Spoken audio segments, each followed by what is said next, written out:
Waheguru Ji Khalsa, Waheguru Ji Ki Waheguru Ji Fateh. Khalsa, Ji Fateh Ji. I am here with Dr. Davinder Singh Ji from Badu Sahib. My name is Inderjeet and welcome to the podcast. Today we will be talking about a very known organization called Badu Sahib, which is running 129 academies for rural children, which is providing value-based education in the northern part of India.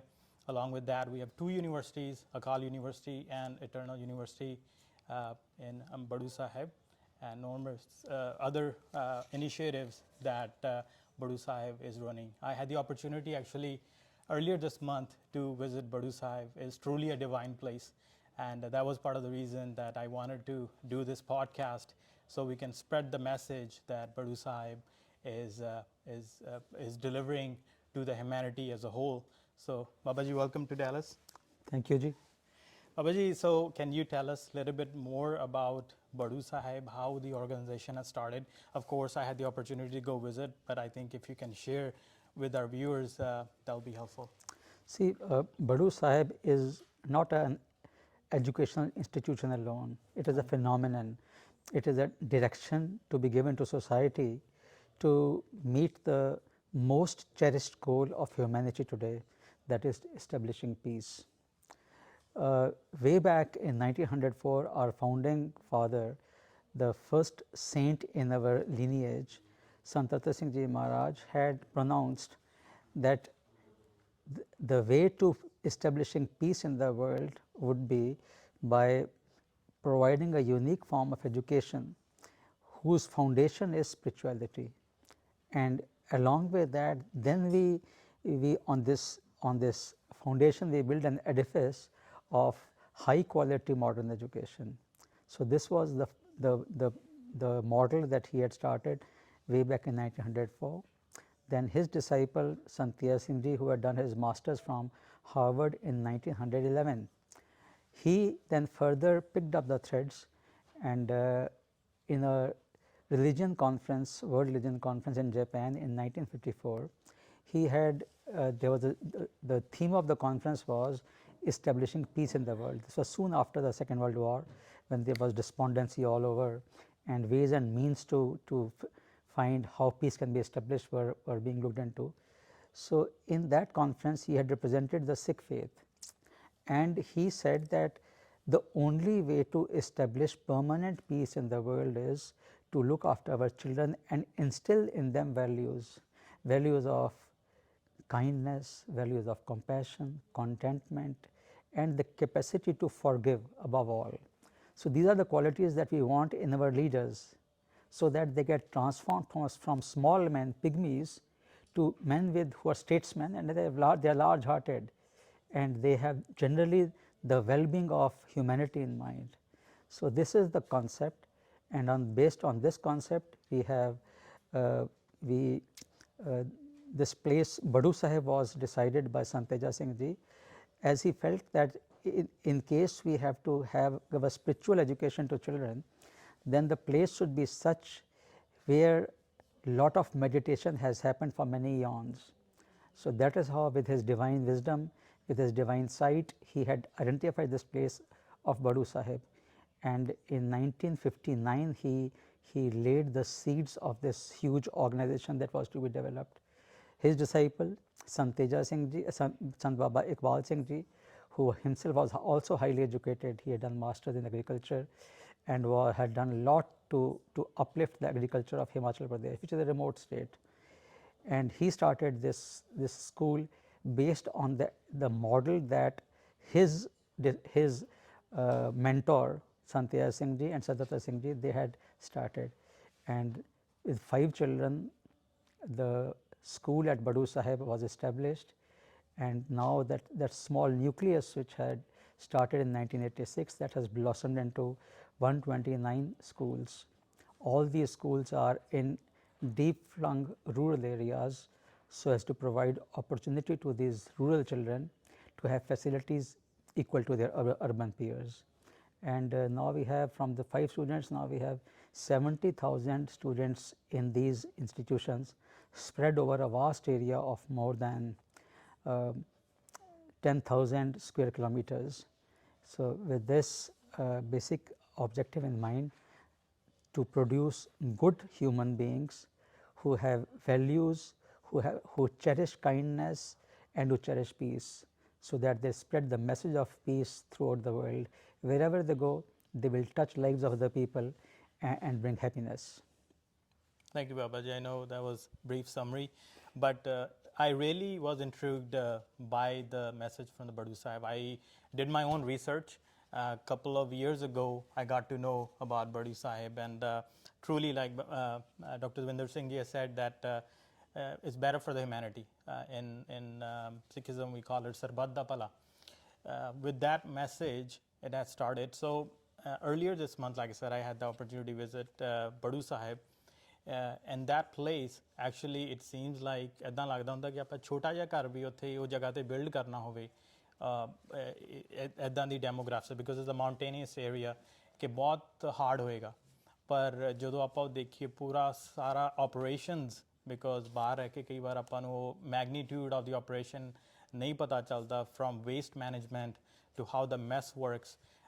The operations are tremendous, and I have not seen anything anywhere like that. So anybody who gets an opportunity to visit India, they should definitely try to check out Badu Sahib, which is located in Himachal Pradesh, about 4 to 5 hours from Chandigarh, and it's truly a divine place, and I really liked it. So as Babaji said, it's deep rooted into the culture, rural education, because I am from the same background. I was born in a very small village in Ludhiana district, Morkima, and education truly helped me to kind of move along, and now I'm kind of on the spiritual journey to kind of learn as we go through and try to adapt many different aspects of life. Babaji, so why don't you tell us a little bit more about yourself?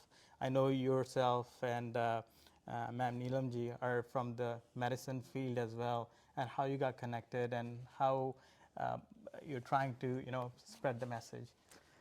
You see, I had by profession, I had the opportunity to do medicine, and I practiced medicine for quite some time in Delhi, in Maulana Azad Medical College. I was a teacher there, and as one practices medicine with an open mind, one realizes the serious limitations that the medical science faces. One area which is definitely wanting in medical science is the spiritual well-being of man, and our perception of disease as human beings rests solely on how we perceive that, how we react to the disease. So when one realizes that whatever is happening is as per the divine realm, divine law, then the distress caused by disease becomes much less. So the more I delved into this, the more I realized that medical treatment must have an integral component of spiritual education. The other day I saw it in the news that the premier institution of medical institution in India, All India Institute of Medical Sciences at Delhi, it has started a course of a fellowship on spiritual medicine. So this idea is evolving. So when I met Honorable Babaji way back in 1987, I realized that this was an opportunity whereby I could explore further the some of those vague thoughts that I had regarding spirituality. And then of course it was his blessing entirely that he took me under his tutelage and started my journey gradually but surely under his divine guidance. Very good. So Babaji, related to that, why do you think value-based education is important? You see, the word education implies emancipation of the mind. The objective of education is to realize that there is one in all. So that same unity is inculcated, is deeply ingrained in all living beings, and this can only be realized if one rids oneself of ego. हाँ जी. In other words, education implies taming your ego. Once your ego is tamed, only then we can imbibe the knowledge, that huge knowledge that exists. See, in the Oriental system of things, I am talking about many centuries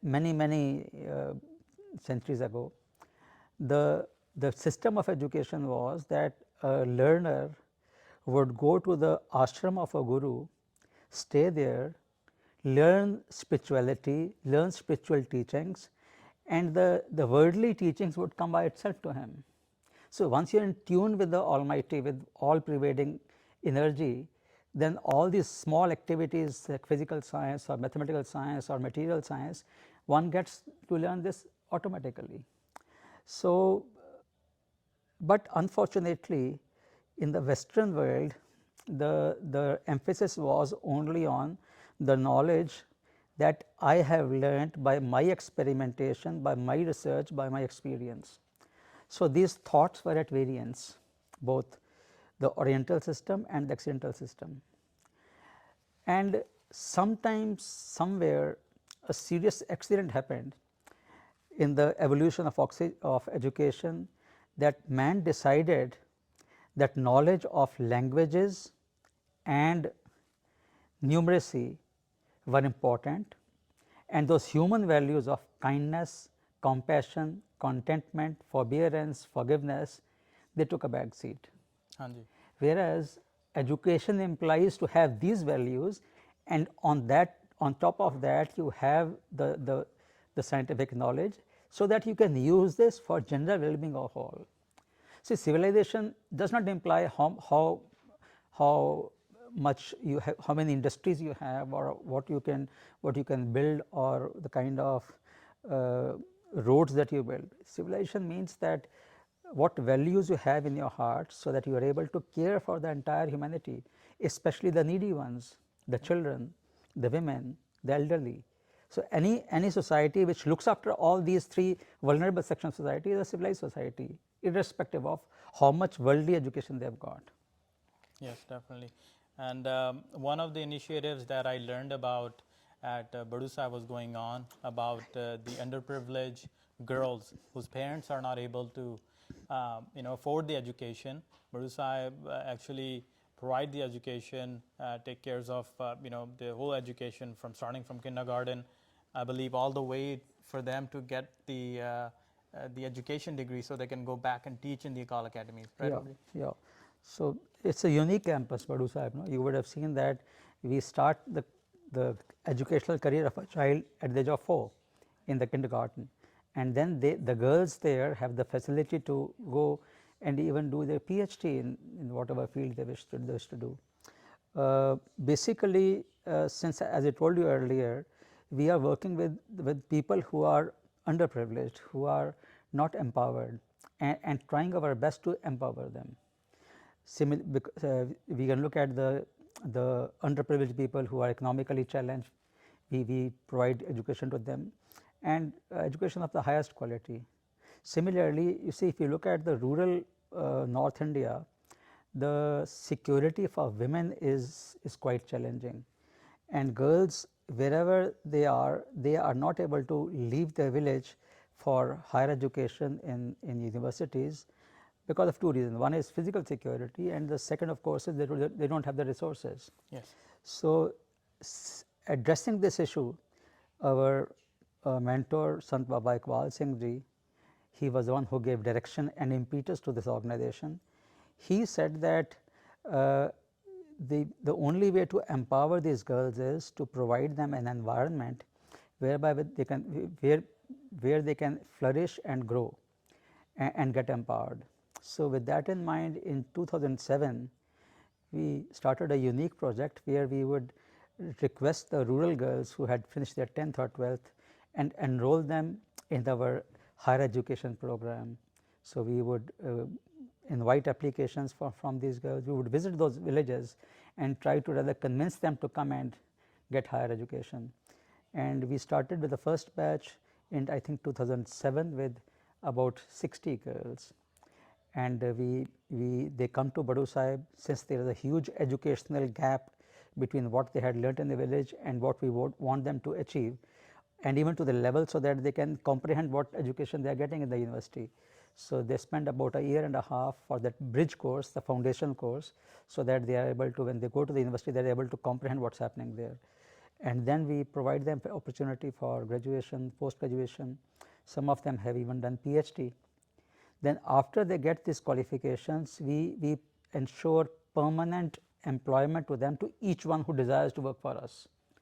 So, currently now this concept has been appreciated, it has taken roots, and now we have a group of about 500 girls who are there, and each year about 100 to 150 join this course. After 5-6 years, depending on at what level they start, they graduate, and then we engage them as teachers or some other work that they can do in our rural schools. So, this is a end-to-end empowerment. We pick up the girl from the village, empower her, teach her, and then she goes back in the same village and starts work there. I believe that I am not sure, and whether I should be saying this or not, but there is no other organization, maybe anywhere in the world, which is so deeply into providing education to rural women. Which is very, very important and need for our society, especially coming from Punjab. And those of you don't know the region, Himachal Punjab is mostly a rural farming based society, not heavy industrialized, and most of the population actually lives in small villages where the education has become a large business, and its affordability is going up and up. But organization like Badu Sahib is taking the initiative to empower young women, young children, underprivileged children, so they can get education and earn in the society and establish themselves through these different initiatives that are going on. So Dr. Davinder Singh ji currently is on a tour in the U.S. And what message you have for the NRI community that's living abroad? A lot of times I feel like what communities want to do, they want to give back, but there's not a meaningful way, or they don't find a constructive way of giving back to the society or Punjab or their villages. So what do you have to say about that, Babaji? You see, my message is not only for the NRIs in Western countries, but this message is for the entire humanity. See, one thing where all economists and all developmental researchers agree that the best investment any nation can do is in providing education and providing a good foundation of education at the earliest level. And what our organization is doing is that along with that education, we are giving them spiritual values, so that they get empowered and spread the message of peace. Now, the problem is that initiatives like ours, where we are completely dependent on either we charge those beneficiaries, or we look for go with our begging bowl all over the world and look for people, like-minded people who would like to contribute in this pious work. As far as the charging to the beneficiaries is concerned, they are all rural people in deep rural pockets with very meager sources of income. So, the question now comes out, moot question is that we need resources to finance their education, and that is why we are moving around.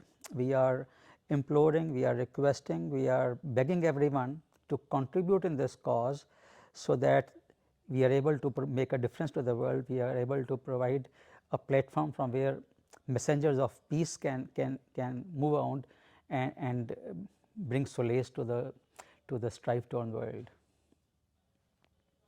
Thank you, Babaji. And any last message for our viewers or the people who are listening on the podcast? Yeah, you see, my message is that without contentment, one can never be happy, and the contentment will come only if we start thinking about others. When we think about others and we realize that we are very fortunate, whereas entire world is unhappy, the way to seek happiness is to learn the art of giving.